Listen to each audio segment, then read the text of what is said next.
मधुबन के बाबा,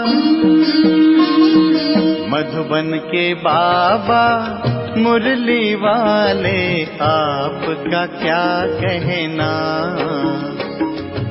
आपका क्या कहना। ओम शांति। आज 7 जून 2026 के अव्यक्त बाप दादा की मधुर महावाक्य सुनेंगे, जिसकी रिवाइज डेट है 31 मार्च 2010।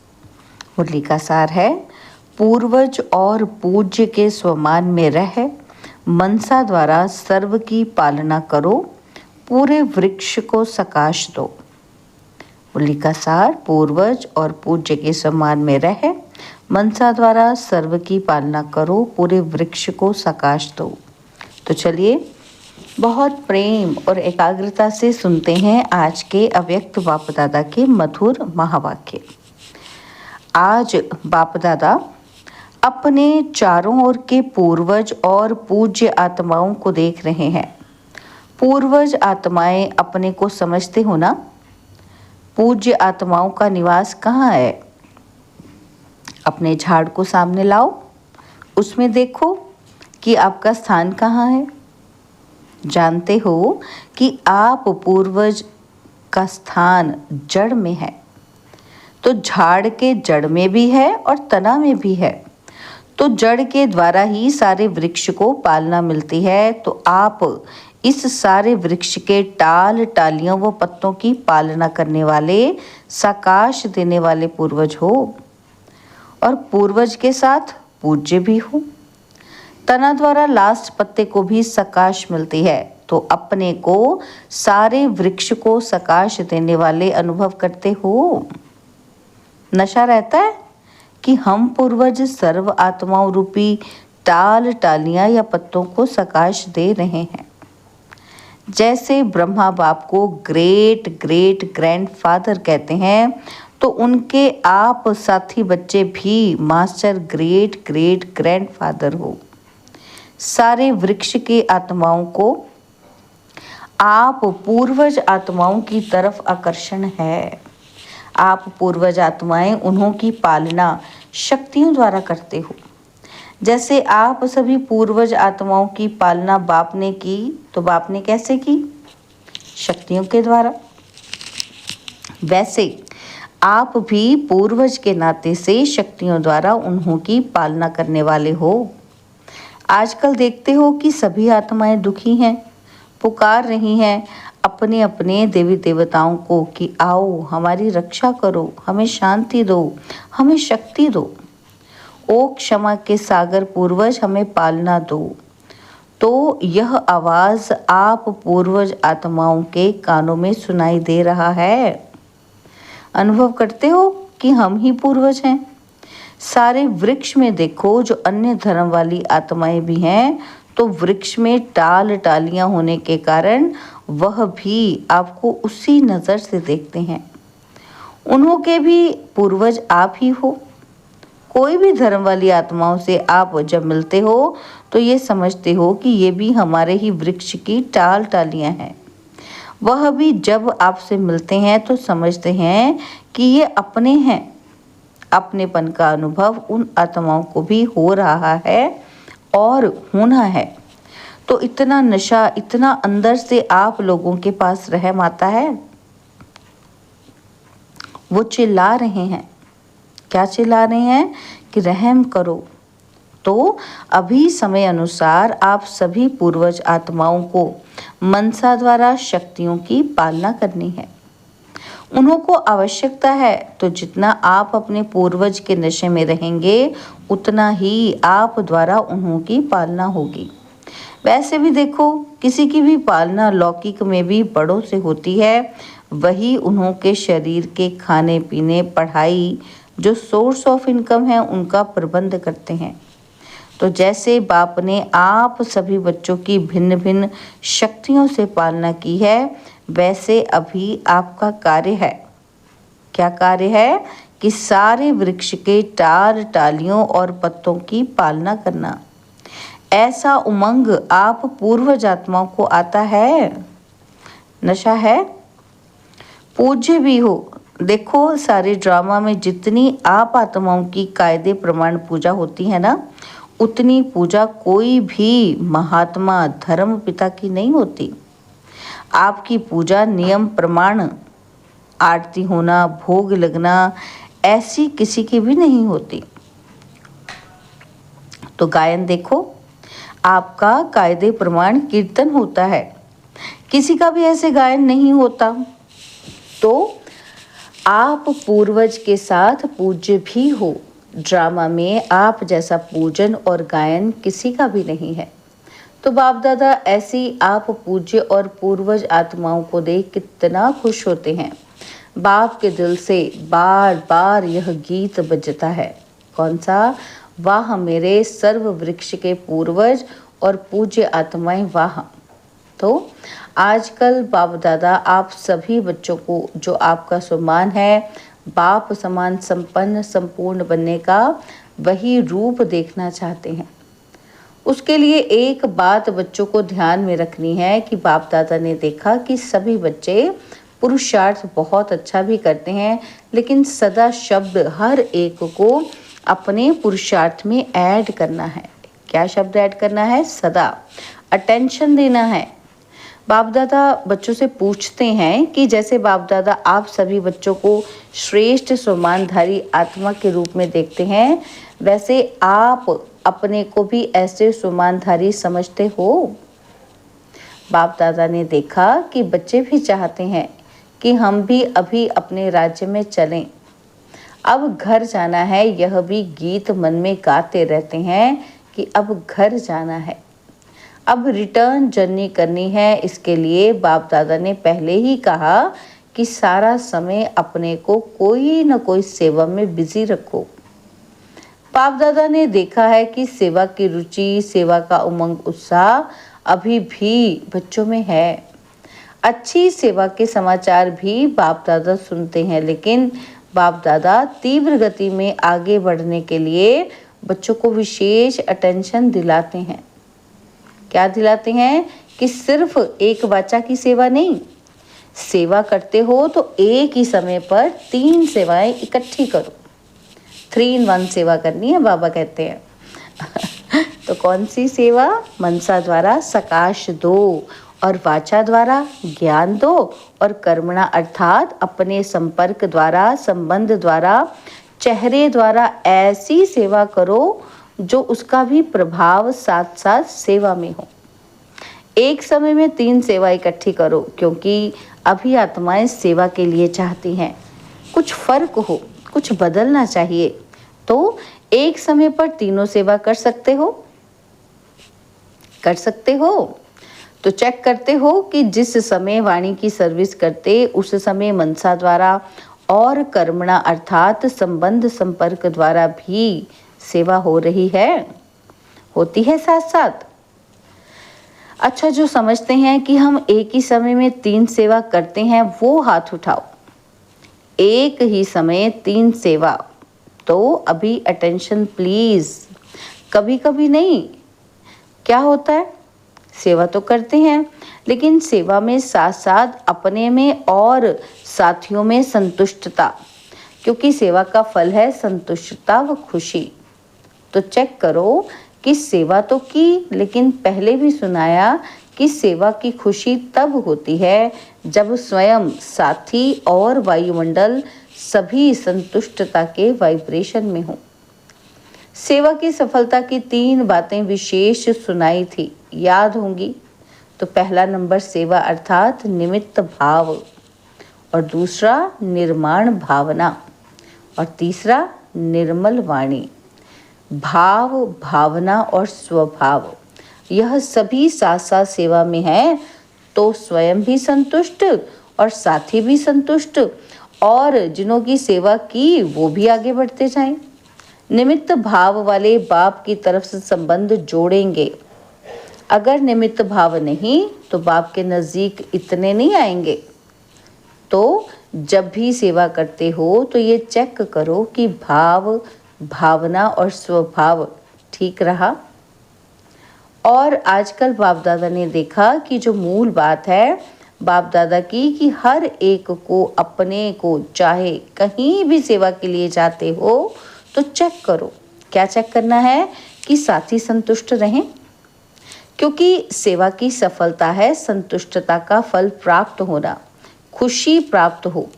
तो साथ साथ एक बात बाप दादा इशारा देते हैं कि चलते फिरते संगठन में भी रहते हो तो कोई ना कोई का साथ सेवा में होता ही है। तो एक दो को आत्मा के रूप में देखो। आत्मा के रूप में देखते भी हैं, अभ्यास भी करते हैं, लेकिन जब आत्मा देखते हो तो आत्मा के ओरिजिनल संस्कार से देखते हो या मिक्स संस्कार हैं वो भी दिखाई देते हैं। आत्मा देखो, इसमें पास हो, लेकिन किस संस्कार से देखते हो? क्या आत्मा के ओरिजिनल संस्कार से कनेक्शन में आते हो या वर्तमान संस्कार भी सामने आते हैं? तो बाप कहते हैं कि आज से किसी को भी एक तो आत्मा रूप में देखो, लेकिन आत्मा के जो ओरिजिनल संस्कार हैं उस रूप में देखो। तो कभी भी आपस में जो कभी कभी बातें हो जाती हैं ना, वो नहीं होंगे। तो अभी क्या करना है? अभी आत्मा रूप में देखते हो, लेकिन साथ में वर्तमान संस्कार भी सामने आ जाता है। तो आपस में जो संपूर्ण स्थिति होनी चाहिए उसमें दूरी पड़ जाती है। तो ओरिजिनल संस्कार वाली आत्मा देखो, तो यह जो अभी संगठन में रुकावट आती है वो रुकावट खत्म हो जाएगी। ये ब्राह्मण परिवार श्रेष्ठ परिवार है, परिवार की बहुत महिमा है। यह ईश्वरीय परिवार बार बार नहीं मिलता, कल्प में एक ही बार यह ईश्वरीय परिवार मिला है। इतना बड़ा परिवार सारे कल्प में कभी नहीं मिलता। परिवार की भी विशेषता को जानना और परिवार में चलना एक महान सब्जेक्ट है। पहले भी सुनाया था कि इस ज्ञान का फाउंडेशन है निश्चय, और निश्चय में 4 बातें हैं। कौन सी? बाप दादा तो साथ में है ही, और नॉलेज में, ड्रामा में, परिवार में, सभी में निश्चय हो। तो निश्चय बुद्धि हो, सहज पुरुषार्थी बन जाते हो। तो जैसे बाप दादा में निश्चय है, ऐसे परिवार में भी निश्चय आवश्यक है। जैसे देखो, जब आप कोई भी बात की पैकिंग करते हो तो क्या करते हो? चारों ही तरफ टाइट करते हो ना। तो एक तरफ भी अगर टाइट नहीं किया तो हलचल होती है। ऐसे ही बाप नॉलेज में भी विशेष ड्रामा और परिवार। अगर 4 ही बातें मजबूत नहीं हैं तो विघ्न आते हैं। विघ्नों को पार करने में अटेंशन देना पड़ता है। इसलिए परिवार की पहचान, परिवार से प्यार, एक दो को समझना ये बहुत आवश्यक है। पूर्वज हो, पूज्य हो, तो ये बातें भी अपने में या साथियों में लानी है। तो क्या भी हो, नंबरवार तो है ना। लेकिन ब्राह्मण परिवार का विशेष कार्य है दुआ देना और दुआ लेना। कई बच्चे कहते हैं कि दूसरा क्रोध करता है, अभी दुआ लेगा कैसे? दुआ तो लेगा नहीं, क्रोध करेगा। तो बाप दादा कहते हैं, अच्छा, संस्कारवश वो बद्दुआ देता है और आप दुआ देना चाहते हो, लेकिन वह बद्दुआ देता है, लेकिन उसने बद्दुआ दी तो लेने वाला कौन? बाबा कहते लेने वाला कौन? लेने वाले तो आप ही हो ना, कि वो है, वो देने वाला है और आप लेने वाले हैं। तो उसकी बद्दुआ आपने क्यों ली? तो अगर आत्मा को ओरिजिनल संस्कार से देखो तो आपको रहम आएगा। स्वयं भी सेफ रहो, बद्दुआ लो नहीं, लेने वाले आप हो, ना दो ना लो। तो बाप दादा आज सभी बच्चों को होमवर्क देते हैं कि कभी भी किसी को आत्मा रूप में देखो, वर्तमान संस्कार के रूप में नहीं देखो। आत्मा कहा तो उस आत्मा के जो निजी संस्कार हैं, उस निजी संस्कार के रूप में संबंध में भी आओ और दृष्टि में भी उसी दृष्टि से देखो। तो यह जो विघ्न पड़ते हैं ना, कि जिसके कारण पुरुषार्थ में तीव्रता नहीं आती है, तो अभी वृत्ति बदलेंगे, दृष्टि बदलेंगे तो बातें समाप्त हो जाएंगी। किसी की भी बातें देखते हो ना, क्या बातें देखते हो? तो बाप दादा ने पहले भी कहा है, तो सदा आप ब्राह्मण परिवार का एक एक का फर्ज है। क्या फर्ज है? शुभ भावना शुभ कामना देना और शुभ कामना शुभ भावना लेना। उस संस्कार से देखो और चलो। एक और भी बात बताते हैं, तो पहले भी बताया है, तो कहीं कहीं संगठन में कभी कभी पर दर्शन, पर चिंतन और पर मत के तरफ आकर्षित हो जाते हैं। अभी इन 3 पर को काटो, एक पर रखो। वो एक पर है पर उपकार। पर उपकार करना है, पर उपकारी हैं। ब्राह्मणों का स्वभाव है पर उपकारी, पर दर्शन नहीं। यह पर काट दो, ये तीनों बहुत नुकसान देते हैं। इसलिए अपना स्वमान सदा यही याद रखो कि मुझ ब्राह्मण आत्मा का स्वमान ही है पर उपकारी। तो दूसरी सीजन में बाप दादा हर एक बच्चे में ये परिवर्तन देखना चाहते हैं। हो सकता है?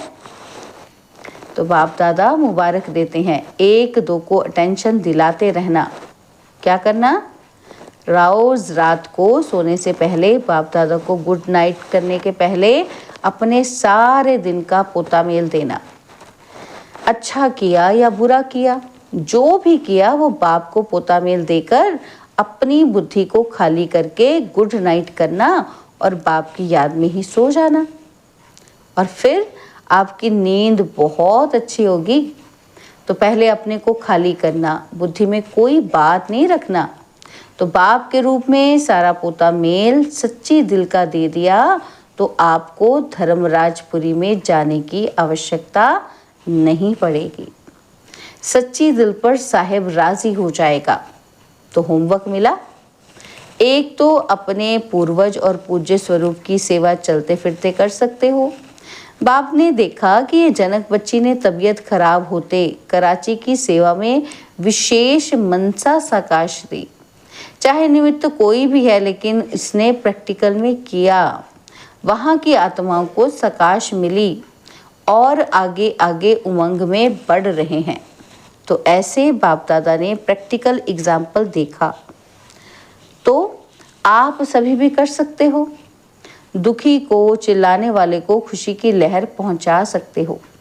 आपके भक्त आपको ही पुकार रहे हैं कि हमारी देवी, हमारा देवता कब आके रहम करेंगे। आपको सुनाई नहीं देता, लेकिन बाप को बहुत सुनाई देता है। हर एक इष्ट को पुकार रहे हैं। आप नहीं जानते हो कि हमारे भक्त कौन से हैं, लेकिन भक्त तो जानते हैं ना। वह तो पुकारते हैं और आप हर ब्राह्मण आत्मा के भक्त हैं। चाहे ढीले हों, चाहे होशियार हों, तो भक्त तो आपके भी हैं, क्योंकि जड़ में बैठे हो ना, तो आपका सकाश का पाठ है। तो अभी मनसा सेवा को बढ़ाओ और जितना बिजी रहेंगे ना, उतना निर्विघ्न रहेंगे। कर सकते हो ना? तो मनसा सेवा करना जानते हो ना? अच्छा, नियम पूर्वक करते हो या कभी कभी? अगर कभी कभी करते हैं तो उसको रेगुलर करो, और अगर थोड़ी करते हैं तो उसको और बढ़ाओ, क्योंकि सारे कल्प का आधार अभी की सेवा का फल है। चाहे पुजारी बनेंगे, चाहे राज्य अधिकारी बनेंगे, दोनों का आधार अभी की सेवा, अभी की अवस्था, अभी का बोल, अभी का संबंध संपर्क है। इसलिए बाप दादा यही चाहते हैं कि जितनी परसेंटेज अभी है उससे बढ़नी चाहिए। वैसे तो बाप दादा पहले से ही कहते हैं कि करना है तो अभी करो, कभी नहीं। बाप दादा को कभी के गीत बहुत सुनाते हैं, बहुत अच्छे अच्छे कह के सुनाते हैं, लेकिन बाप दादा को कभी के गीत अच्छे नहीं लगते। अभी अभी के गीत अच्छे लगते हैं। तुरंत दान महापुण्य। तो समझा अभी क्या करना है? अच्छा, बाप दादा अभी चारों ओर के बच्चों को देख खुश भी होते हैं, क्योंकि बाप दादा बच्चों के सिवाय अकेला कुछ नहीं करना चाहता। इसलिए हर रोज बच्चों का आवाहन करते रहते हैं। तीव्र पुरुषार्थी बच्चे, मीठे बच्चे, प्यारे बच्चे, अब घर चलो। अच्छा, चारों ओर के बच्चों को बाप दादा देख, चाहे सम्मुख बैठे हैं चाहे कहीं भी बैठे हैं, लेकिन सभी को बाप याद है। और बाप को भी कौन याद है? चारों ओर के बच्चे याद हैं, क्योंकि बाप हर बच्चों के लिए यही आशा रखते हैं कि हर बच्चा बाप समान बनना ही है। बाप की हर एक बच्चे में जो आशाएं हैं वो जानता है कि नंबरवार हैं, लेकिन फिर भी अपने नंबर अनुसार भी संपन्न तो बनना है ना। तो हर एक के पुरुषार्थ को भी देखते हैं कि क्या क्या कर रहे हैं। बाप को बहुत प्यार आता है कि बच्चे जब मेहनत करते हैं ना, तो बहुत प्यार आता है कि मेहनत से छूट जाए, प्यार में खो जाए। तो प्यार में मेजॉरिटी पास हैं, लेकिन बातों में आ जाते हैं तो बाप को भूल जाते हैं। चारों ओर के बच्चों को बाप दादा का पदम पदम गुना प्यार और दिल का दुलार स्वीकार हो। सभी को मालिक बच्चों को आप बाप लख लख बधाइयाँ दे रहे हैं। बच्चों को बाप लाख लाख बधाइयाँ दे रहे हैं। क्या कहते हैं बाबा? उड़ते चलो, उड़ाते चलो। अच्छा, तो बाबा ने हमें वरदान दिया, स्वस्थिति द्वारा सर्व परिस्थितियों को पार करने वाले निराकारी अलंकारी भव। स्वस्थिति द्वारा सर्व परिस्थितियों को पार करने वाले निराकारी अलंकारी भव। जो अलंकारी हैं वो कभी देह अहंकारी नहीं बन सकते। निराकारी और अलंकारी रहना ये है मनमना भव, मध्यझी भव। जब ऐसी स्वस्थिति में सदा स्थित रहते हो तो सर्व परिस्थितियों को सहज ही पार कर लेते। इससे अनेक पुराने स्वभाव समाप्त हो जाते हैं। स्व में आत्मा का भाव देखने से भाव स्वभाव की बातें समाप्त हो जाती हैं और सामना करने की सर्व शक्तियाँ स्वयं में आ जाती हैं। स्लोगन है, संकल्प का एक कदम आपका तो सहयोग के 1000 कदम बाप के। तो बाबा के व्यक्ति इशारे हैं, सदा हर्षित रहने के लिए अपनी नेचर को सरल बनाओ, सहनशील बनो। बाबा कहते हैं जो अपनी व दूसरों की बीती को नहीं देखते हैं, सेकंड में फुल स्टॉप लगाते हैं, वह सरल चित्त होते हैं। और जो सरल चित्त होते हैं उनके नैनों से, मुख से, चलन से मधुरता व हर्षिता मुख प्रत्यक्ष रूप में देखने में आती है। ऐसी सरल चित्त स्थिति वाले दूसरों को भी सरल चित्त बना देते हैं। सरल चित्त माना जो बात सुनी देखी कि वो सार युक्त हो और सार को ही उठाए। अच्छा, ओम शांति।